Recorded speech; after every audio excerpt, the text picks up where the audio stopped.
Where staggering figures have revealed that over 1 million people are now internally displaced, according to a United Nations spokesperson. This, according to him, is because the humanitarian crisis in the Caribbean nation has been worsening. Now, let's have more details of that in this report by Mama Dibaro. The situation in Haiti has reached a critical point, with gang violence in the capital, Port-au-Prince, spreading into surrounding provinces. Across the country, more than 1 million of people has been forced to flee their homes in search of safety. Compounding the crisis is an escalating hunger emergency. Approximately 5.41 million people, nearly half of Haiti's 11.2 million population, are experiencing or at risk of severe hunger. Families are struggling to access basic necessities such as food, healthcare, clean water, psychological support, sanitation, and hygiene. Many of the most vulnerable are sheltering in locations unequipped to handle the growing numbers, lacking essential services.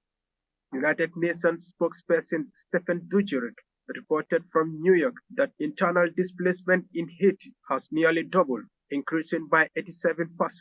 Alarmingly, half of those displaced in the capital alone are children. And just to flag some, frankly, eye-popping numbers from Haiti, the International Organization for Migration is telling us that more than 1 million people are now internally displaced in that country.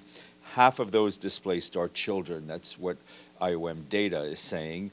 To give you a better sense of how much the situation has deteriorated, in December of 2023, more than a year ago, 315,000 men, women, and children were displaced. There are now 3 times more people uprooted in Haiti, including many who've been displaced multiple times.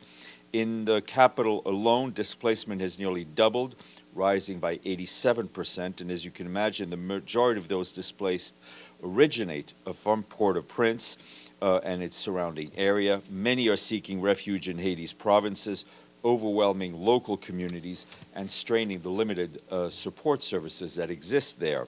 Adding to the crisis, Dujarric highlighted that 200,000 Haitians were deported back to the country last year.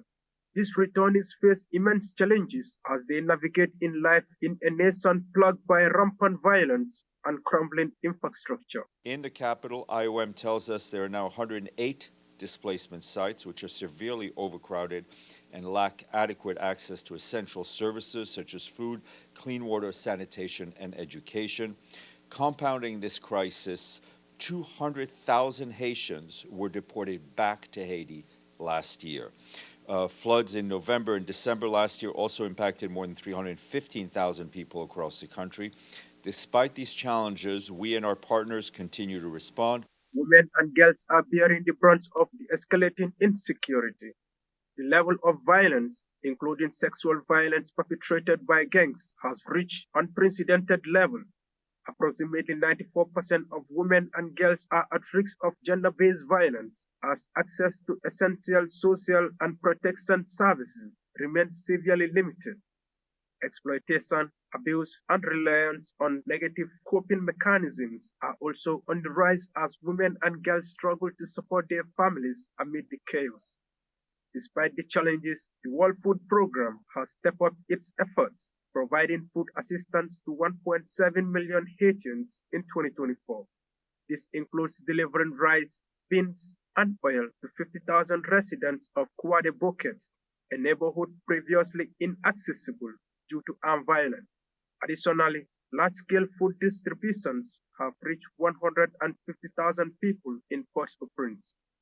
Reporting for Eyeafrica News, I am Mama Dibaro.